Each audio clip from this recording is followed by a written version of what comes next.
اعوذ باللہ من الشیطان الرجیم بسم اللہ الرحمن الرحیم قل اعوذ برب الناس مالک الناس الہ الناس من شر الوسواس الخناس الذی یوسوس فی صدور الناس من الجنۃ والناس صدق اللہ العلی العظیم وصدق رسولہ النبی الامین المتین الکریم ونحن على ذلك لمن الشاهدين والشاکرین والحمد للہ رب العالمین۔ درود پاک پڑھے اللہم صلی علی سیدنا و مولانا محمد و علی سیدنا و مولانا محمد وبارک وسلم صلاۃ و سلام علیک یا رسول اللہ وعلی آلک و اصحابک یا نور اللہ صلی اللہ تعالی علیہ وسلم۔ سورہ فلق یعنی اس سے پہلے والی سورت قل اعوذ برب الفلق اور سورہ ناس یعنی آج جو پڑھی گئی قل اعوذ برب الناس، یہ دونوں صورتیں ایک ساتھ نازل ہوئی تھیں۔ اس کے بارے میں کل ہی بتایا گیا تھا کہ لبید ابن اعصم کی دو لڑکیوں نے حضور پاک صلی اللہ علیہ وسلم کی کنگھی شریف اور چند موئے مبارک شریف کو لے کر اور تات کے ایک دھاگے میں 11 گرہ لگا کر سوئیاں چبھو کر حضور پاک صلی اللہ علیہ وسلم پر جادو کیا تھا۔ اس کے اثرات کو ختم کرنے کے لیے اور اس کی توڑ کے لیے اللہ تعالیٰ نے یہ دونوں صورتیں نازل فرمائی، اور حکم یہ ہوا تھا کہ دونوں صورتوں کو پڑھتے جائیں، ایک ایک آیت پڑھ کر ایک ایک گرہ پر پھونک مارے تو اور وہ گرہ کھولیں یا وہ گرہ اپنے آپ کھل جائے گی۔ اس طور پر دونوں صورتیں پڑھ لیں گے تو 11 آیتیں ہو جائیں گی، 11 گرہیں کھل جائے گی۔ اللہ کے رسول صلی اللہ علیہ وسلم پر یہ سورہ ناس نازل ہوئی۔ ہم سب سے پہلے اس کا ترجمہ دیکھ لیتے ہیں۔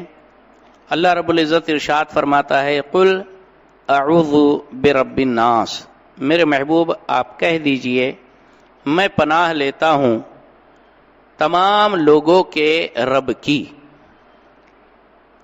سارے لوگوں کے رب، رب کہتے ہیں پالنے والے کو، پالن ہار کو، تو تمام لوگوں کے رب کی میں پناہ لیتا ہوں۔ مالک الناس، وہ رب جو سارے لوگوں کا بادشاہ ہے۔ الہ الناس، وہ رب کی پناہ لیتا ہوں جو سارے لوگوں کا معبود ہے، خدا ہے۔ یہاں رب الناس کے بعد ملک الناس، الہ الناس یہ فرمایا گیا، یعنی اللہ کی 3 صفتوں کو ذکر کیا گیا، اور پناہ لی گئی، پناہ مانگی گئی کن باتوں سے؟ ایک شر سے، من شر الوسواس الخناس، وسواس خناس کے شر سے میں خدا کی پناہ لیتا ہوں۔ وہ خدا جو لوگوں کا مالک ہے، لوگوں کا معبود ہے اور لوگوں کا رب ہے۔ تو اللہ کی 3 صفتیں بیان کی گئی کہ لوگوں کا رب ہے اللہ، لوگوں کا مالک ہے اللہ، یہ دوسری صفت، لوگوں کا معبود ہے اللہ، یہ تیسری صفت۔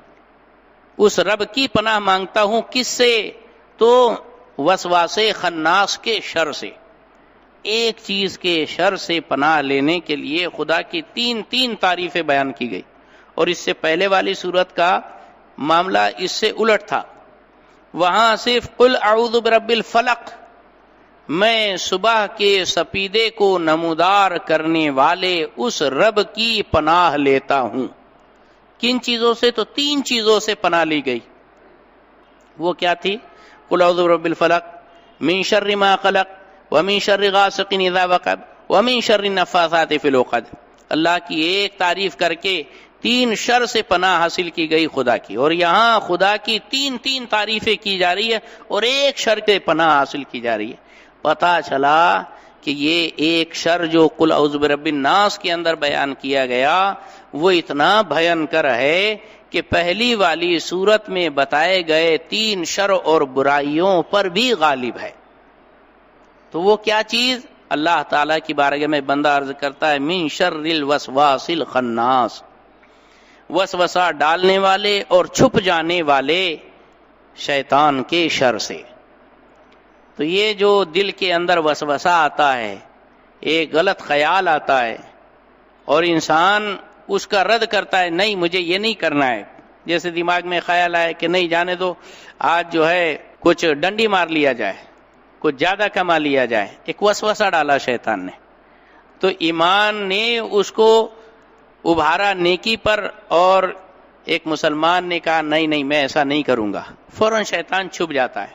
تو یہ وسوسہ ڈال کر جو پیچھے ریورس مارا اس نے، اسی کو خنس کہتے ہیں. خنس کہتے ہیں دبک جانے کو، چھپ جانے کو اور پیچھے ہٹ جانے کو. تو شیطان کا مسئلہ یہ رہتا ہے کہ انسان کو بہکانے کے لیے برائی کا خیال دماغ میں ڈالتا ہے، دل میں ڈالتا ہے، اور جیسے ہی اگر وہ ایمان والا اس خیال کو جھٹکتا ہے تو فوراً شیطان پیچھے ہٹ کر دبک جاتا ہے. پھر تھوڑے حالات نارمل ہوئے اور دوسرا ماحول بنا کہ پھر تھوڑا سا وہی بات بار بار ڈالے گا یہاں تک کہ انسان اس کی طرف لپکنا شروع کر دیتا ہے اور گناہ میں مبتلا ہو جاتا ہے. تو یہ جو شیطان کا شر ہے وہ اتنا بھینکر ہو سکتا ہے کہ ہو سکتا ہے وہ کفر تک لے کر چلے جائے. کسی کے دماغ میں کفر کے وسوسے ڈالے دل و دماغ کے اندر، اور معاذ اللہ وہ اس کا شکار ہو گیا تو اس کی آخرت ہی برباد ہو گئی. تو اس سے بڑا نقصان اور کیا ہو سکتا ہے. اس لیے شیطان کے اس خطرناک وار سے بچنے کے لیے اللہ کی تین تعریفیں کی گئی. اس کو رب الناس، ملک الناس اور الہ الناس، یہ تعریف بیان کرنے کے بعد کہا جا رہا ہے میرے مولا یہ وسواسے خناس کے شر سے ہم کو تو بچا لے. یہ بڑی بات ہوئی. تو من شر الوسواس الخناس. اور اس میں کچھ مفسرین فرماتے ہیں کہ سب سے پہلے قل اعوذ برب الناس فرمایا گیا، لوگوں کا پالنہار. تو انسانی زندگی 3 کیٹیگری میں تقسیم ہے. انسان پہلے بچہ ہوتا ہے، بچپن میں صرف اس کو کھانے پینے اور پالنے سنبھالنے کی بات رہتی ہے اور کچھ نہیں، اس کی کوئی ذمہ داری نہیں رہتی ہے. وہ تو بس کھا لیا تو اب جو کچھ بھی کرنا ہے اس کی مرضی سے کرے. صاف صفائی کرنے کے لیے ماں باپ تیار ہے نا، تو اس کی تو کوئی ذمہ داری نہیں بنتی بچے کی. تو یہاں صرف انسان کی تربیت اور اس کی پالنا، اس کو سنبھالنا، یہی ایک بات ہوتی ہے. اور وہ پالنے والا اصل میں رزق دینے والا رب ذوالجلال، اس لیے رب الناس کہا گیا. پھر اس کے بعد دوسرا دور آتا ہے انسان کے اندر جوانی کا. جوانی کے جوش ہوتا ہے، جذبات ہوتے ہیں، امنگیں ہوا کرتی ہے، انسان اس میں اپنے مستی میں مگن رہتا ہے، بالکل طاقت اور جوانی کے جوش میں مخمور ہوا کرتا ہے.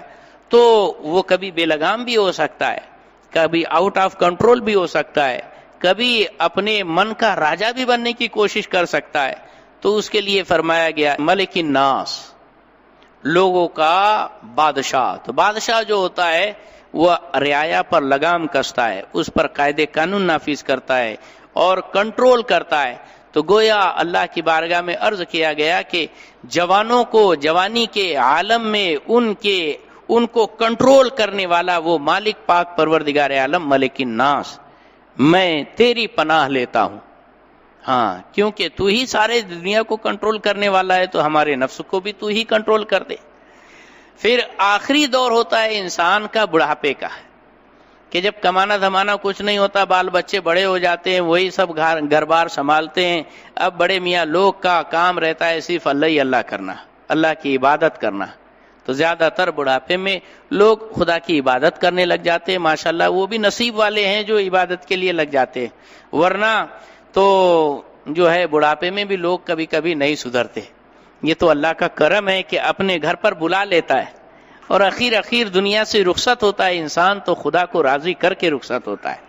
یہ شان اللہ کی.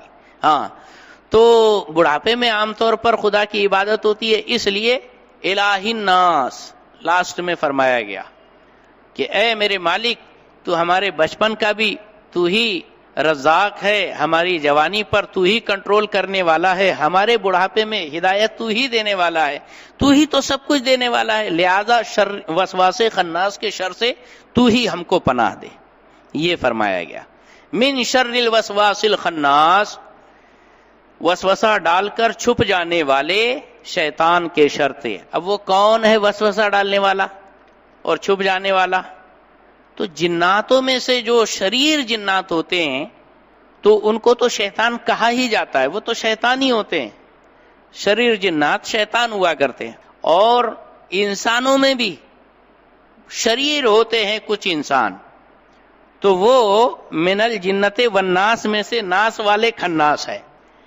انسانی شیطان، تو شیطان دو طرح کے ہوتے ہیں، ایک تو جنات والا شیطان، ایک انسان والا شیطان۔ جو برا جنات ہوتا ہے وہ تو شیطان ہوتا ہی ہوتا، جو انسان بھی برا ہوتا ہے اور برائی کی تبلیغ کرتا ہے، بری باتوں کی طرف لوگوں کو راغب کرتا ہے، برے کام کرواتا ہے، بری چیزیں لوگوں کے سامنے پیش کرتا ہے، وہ بھی انسان نما شیطان ہے۔ تو چاہے وہ شیطان جنات والا ہو، چاہے وہ شیطان انسان والا ہو، اس کے شر سے اگر کوئی ہمیں بچا سکتا ہے تو وہ رب تعالی پروردگار عالم، اس کی بارگاہ میں دعا کی جاتی ہے من الجنت والناس، وہ وسواس خناس جو چاہے جنات والا ہو چاہے انسان والا ہو، اس کے شر سے میرے مالک ہمیں تو اپنی پناہ میں رکھ لے۔ تو یہ آیت پاک کا مطلب ہوتا ہے، جس سے جادو ٹونا کرنی دھرنی اور بندشیں، یہ وہ امکا ڈھمکا نظر بد، ساری چیزوں کا رد ہوتا ہے اور انسان اس سے ساری خرافات سے محفوظ ہوتا ہے۔ اللہ کے محبوب صلی اللہ علیہ وسلم کا ایک معمول تھا روزانہ رات کا، کہ جب آپ سونے کے لیے بستر استراحت پر تشریف لے جاتے تو ایک مرتبہ قل هو اللہ احد کی پوری صورت، دوسری اور ایک مرتبہ قل اعوذ برب الفلق والی صورت، اور ایک مرتبہ قل اعوذ برب الناس والی صورت، یہ تینوں صورتیں تلاوت فرماتے، تلاوت فرما لینے کے بعد ہتھیلی پر پھونک مارتے، دم کرتے، اور پھر پہلے چہرے پر اچھی طرح سے ملتے، سر پر ملتے، پھر پورے جسم پر جہاں تک ہاتھ پہنچتا وہاں تک اپنے ہاتھوں کو اللہ کے رسول صلی اللہ علیہ وسلم پھیلاتے، کمر سے نیچے والے حصے پر نہیں، صرف سینے تک کے، آپ جہاں تک کے ہو وہاں تک کے آپ ہاتھ پھیر لیا کرتے۔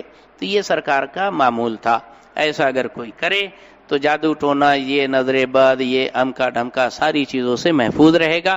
اللہ کی بارگاہ میں دعا ہے ہم سب کو ان باتوں پر عمل کرنے کی توفیق رفیق عطا فرمائے اور ہر مسلمان کی جان مال عزت آبرو کی حفاظت و صیانت فرمائے۔